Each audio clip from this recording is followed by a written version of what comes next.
एक बार एक गरीब मछुआरा था जो किसी तरह अपने परिवार का भरण पोषण कर पाता था और अपने बिलों का भुगतान कर पाता था।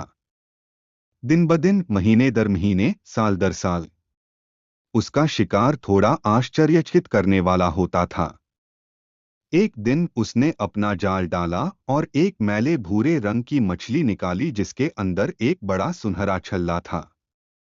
बहुत कम कल्पनाशील व्यक्ति होने के कारण मछुआरे को बिल्कुल भी समझ नहीं आ रहा था कि इस अप्रत्याशित घटनाक्रम पर कैसे प्रतिक्रिया दी जाए। इसलिए उसने वही किया जो एक बहुत कम कल्पना वाला व्यक्ति कर सकता है, और वह जल्दी से राजा को अंगूठी देने के लिए चला गया। संयोगवश राजा का दिन बहुत ही नीरस था और इस तरह की अप्रत्याशित घटनाओं ने उस नीरसता को तोड़ने में बहुत मदद की। कृतज्ञता में उसने मछुआरे को अंगूठी की कीमत से कहीं ज्यादा पैसे दिए। उसने शाही खजांची को आदेश दिया कि वह उस आदमी को चांदी के सिक्कों से भरी बहुत सी थैलियां लाद दे। काफी लूट का माल लेकर घर लौटते समय मछुआरे ने अपने बेटे को पड़ोसी के घर भेजा ताकि वह सिक्कों को तौलने के लिए तराजू उधार ले सके। पड़ोसी लालची और जिज्ञासु दोनों था, लेकिन जैसा कि हम पहले से ही जानते हैं, मछुआरे के पास इस तरह के चरित्र लक्षणों को ध्यान में रखने के लिए पर्याप्त कल्पना की कमी थी।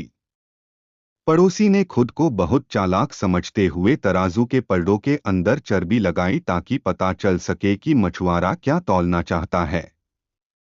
उसने खुद से मुस्कुराते हुए कहा, चर्बी पर जो कुछ भी चिपकता है उससे मुझे पता चल जाएगा कि उसके घर में क्या है। निश्चित रूप से तराजू वापस आने पर चर्बी में एक छोटा सा चांदी का सिक्का दबा हुआ था। पड़ोसी ने यह पता लगाने की कसम खाई कि मछुआरे ने इतनी बड़ी दौलत कैसे हासिल की। वह और उसकी पत्नी बारी बारी से मछुआरे के घर की खिड़कियों पर खड़े होकर सुनने लगे। हालांकि लालची और जिज्ञासु होने के साथ साथ पड़ोसी थोड़ा बहरा भी था। खिड़की के नीचे छिपकर उसने मछुआरे को अपनी पत्नी को उस मैली भूरी मछली, सोने की अंगूठी, राजा और नकदी के बारे में बताते हुए सुना। अपने छिपने के स्थान से पड़ोसी ने कहानी का अधिकांश भाग सही सी समझ लिया, लेकिन सोने की अंगूठी सुनने के बजाय उसे कई बिल्लियां सुनाई दीं, क्योंकि उनकी भूमि की भाषा में ये दोनों वाक्यांश लगभग एक जैसे लगते थे। बिना एक पल की देरी किए पड़ोसी बाजार के चौराहे पर पहुंचा। जितनी भी आवारा बिल्ली मिल सकी उसे पकड़कर ले गया। थूकते और पंजे मारते हुए राजा के पास ले गया। सिंहासन कक्ष में भागते हुए उग्र बिल्लियां जंगली हो गईं, अनगिनत दरबारियों को काटने और खरोचने लगीं और शाही पर्दे फाड़ने लगीं।